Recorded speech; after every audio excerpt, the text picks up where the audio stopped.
For centuries, families relied on cassava leaves to survive, only to see these leaves condemned as toxic by colonial powers and erased by official policy.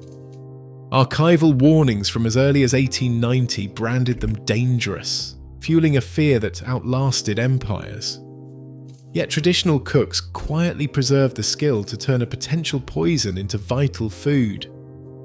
Why did institutions insist on fear, and what truths were hidden behind these warnings? The first documents tell a different story, and their legacy still shapes what we eat today. A bulletin published in 1912 by the Belgian colonial authorities in the Congo warned administrators and missionaries against the use of cassava leaves, describing them as dangerous for consumption and unsuitable for European diets. Similar language appeared in agricultural reports from French West Africa during the 1920s, cautioning settlers that the leaves contained poisonous substances and should be avoided. Missionary pamphlets circulated in the Gold Coast and the Congo Basin echoed these warnings, urging local converts to abandon leaf-based stews and adopt imported vegetables or European cooking methods. These early documents framed cassava leaves as both a threat to health and a marker of backwardness, and they set the tone for decades of official policy. The language was clinical, often referencing the presence of toxic principles and citing isolated cases of poisoning, yet it rarely acknowledged the established practices that made the leaves safe. Between 1890 and 1930, these bulletins and pamphlets became the foundation for a lasting stigma, shaping not only colonial administration but also the training of local agricultural officers and teachers. The cautionary tone of these texts, preserved in archives and faded pamphlets, reveals the origins of a fear that would spread far beyond the pages of official reports. Agricultural extension programs in the 1950s and the 1960s carried the warnings of colonial bulletins into new territory. Manuals distributed to rural development officers in the Congo and Tanzania described cassava leaves as a last resort food, best avoided if alternatives were available. In urban centres, pamphlets and radio spots urged families to focus on the root, promoting imported vegetables or canned goods as safer, modern options. In cities like Kinshasa and Accra, market vendors who once sold bundles of fresh leaves saw demand drop as official advice filtered into household routines. Extension agents trained in the language of international development repeated the message that boiling or pounding could not guarantee safety. Leaf-based stews, once a sign of resourcefulness, became quietly associated with poverty or rural backwardness. The shift was subtle but persistent, reinforced through school curricula and agricultural training. By the 1970s, government campaigns in West Africa rarely mentioned cassava leaves at all, prioritising high-yield root varieties for export and famine relief. The result was not just a change in diet, but the slow erosion of cooking knowledge that had kept families safe for generations. Before sunrise, the first hands reach into the cassava thicket. Young leaves, still slick with dew, are chosen for their deep green colour and tender stems. Older leaves, darker and leathery, are left behind. Everyone knows these hold more bitterness, more danger. The selection is careful, guided by memory and touch. Bundles are tied, carried home in woven baskets and spread on mats for sorting. The work moves to the courtyard. Elders sit at the centre, their fingers quick as they strip leaf from stem, separating the soft from the stringy. Apprentices watch, mimicking each motion. The leaf piles grow, stems tossed into a heap for animal feed or compost. The mortar is set in place, a heavy wooden bowl worn smooth by generations.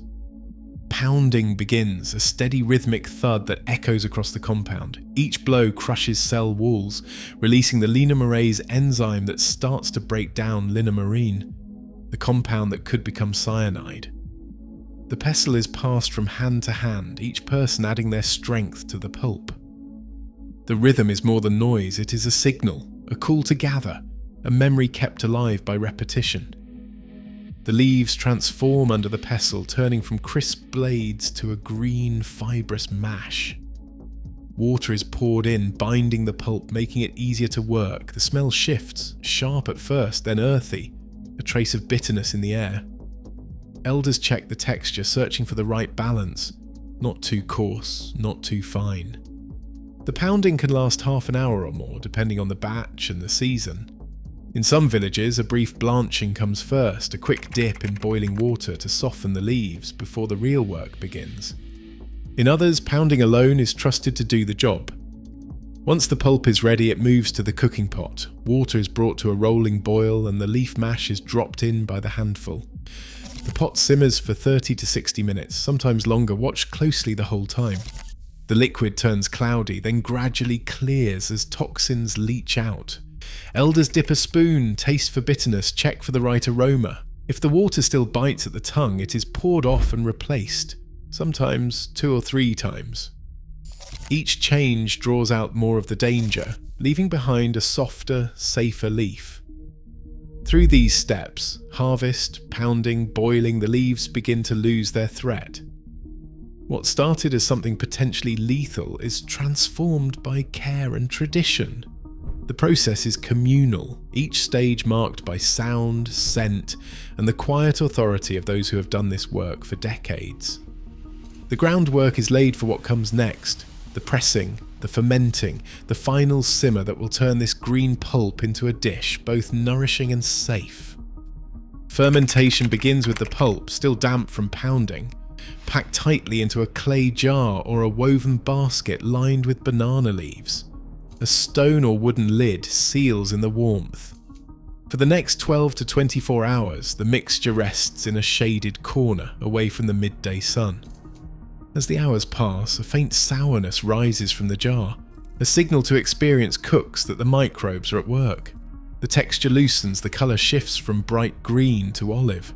Elders lift the lid, inhale and judge whether the scent is fresh or off. A proverb often passes between them: the nose is wiser than the eye. Pressing comes when fermentation is judged complete. The pulp is scooped out and pressed by hand or with a heavy stone. This step is not rushed. The goal is to squeeze out as much liquid as possible, carrying away the last traces of bitterness and the cloudy liquor that holds what remains of the toxin. The pressed pulp feels lighter, almost fluffy, and the smell is sharper, less grassy and more like the earth after rain. In some regions, the pressed leaves are spread thinly on woven mats and carried into the sun. Drying takes a full day or longer depending on the weather. Sunlight and wind finish what fermentation started, drawing out moisture and leaving behind sheets of leaf that can be crumbled and stored for weeks. Dried leaves are ground or rehydrated for stews, their flavour deepened by the process.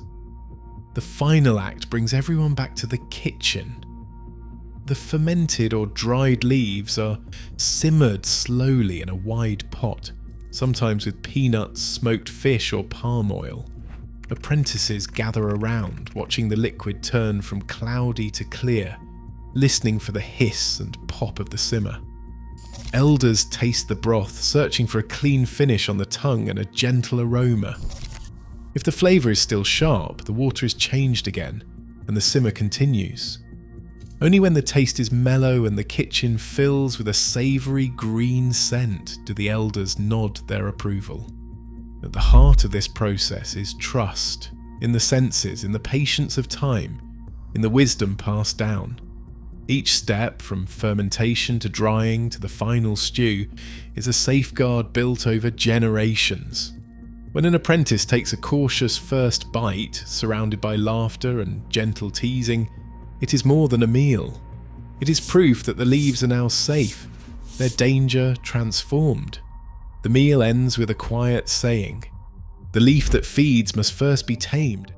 Every cassava leaf contains a hidden risk sealed inside its cells. The main culprit is linnamarin, a compound that on its own is harmless. When the leaf is crushed or pounded, linnamarin meets an enzyme called linnamarase. This enzyme acts like a key, unlocking linnamarin and breaking it down into smaller parts. One of those parts is hydrogen cyanide, a gas that in high amounts can be deadly. This reaction only happens when the cell walls are broken, which is why pounding is such a critical step. Chemists have mapped the process in detail. Linamarin sits safely in the plant's storage cells, while Linameraceae waits in the spaces between. When leaves are pounded, the two come together and the breakdown begins. The reaction is quick but not complete, and if left alone, some cyanide would remain trapped in the pulp. Traditional cooks rely on this first step to start the detoxification, but they never stop there. Laboratory tests confirm what elders have known for generations. If you take raw cassava leaves and run a simple assay, the linamarin content is high, sometimes over 500 milligrams of potential cyanide per kilogram. After pounding and boiling, that number drops by more than 90%. The enzyme only works when the cells are damaged, and the process is helped along by heat and water. This is why each stage, pounding, boiling, pressing, matters. The chemistry is invisible to the eye, but every change in texture, every shift in smell, is a sign that the toxins are being dismantled, molecule by molecule. A strip of picric paper, once pale yellow, turns a deep brick red when exposed to raw cassava leaf extract. It is clear evidence of hydrogen cyanide. In the laboratory, chemists measure the raw leaves at over 500 milligrams of cyanide per kilogram, far above the World Health Organization recommended safety limit of 10 milligrams per kilogram. But after the full traditional process, pounding, boiling, pressing, fermenting, drying, the same test shows a dramatic drop. More than 90% of the cyanide is gone.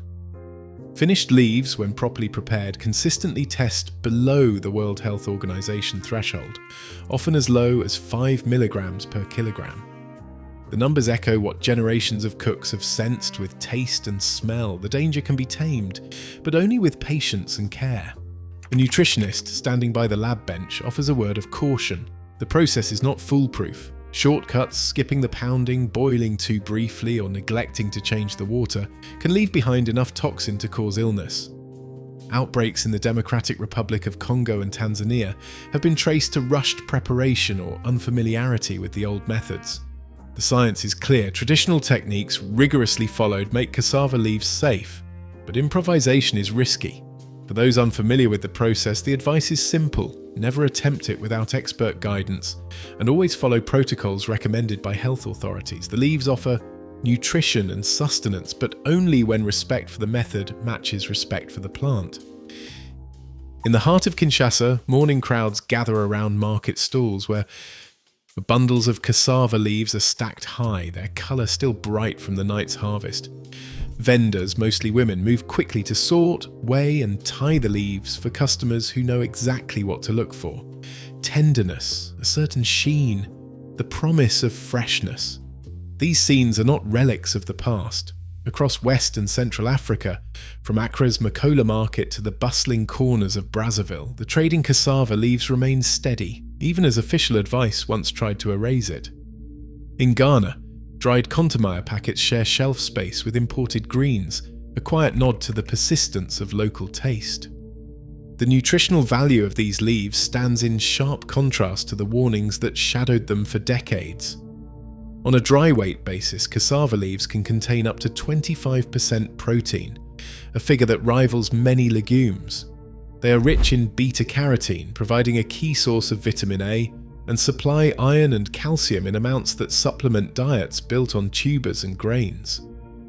For families who struggle to afford meat, a pot of pondu, or saka, offers not just flavour, but a reliable source of nourishment. Studies estimate that a single serving can deliver 1/3 of an adult's daily iron needs, along with antioxidants and essential amino acids. The steady flow of leaves from rural farms to city markets tells a story of survival and adaptation. Even as urbanization and policy shifts threatened to erase old foodways, demand for cassava leaves never fully disappeared.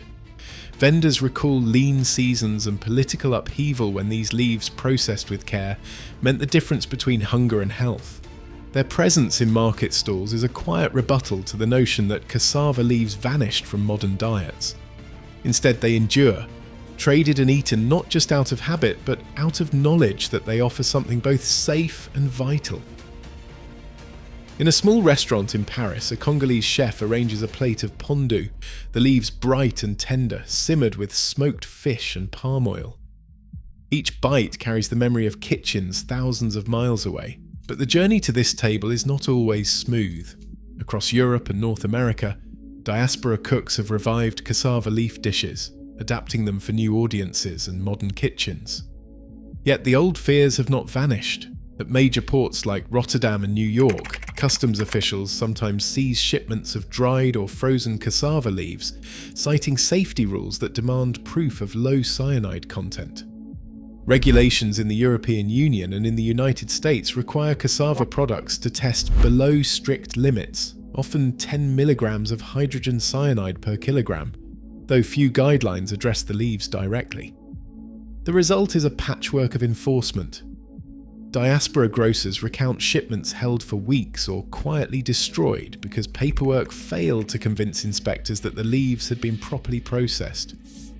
For chefs, the challenge becomes one of transparency and trust. Some import only pre-cooked or certified leaves, others prepare everything from scratch and keep laboratory test results on file.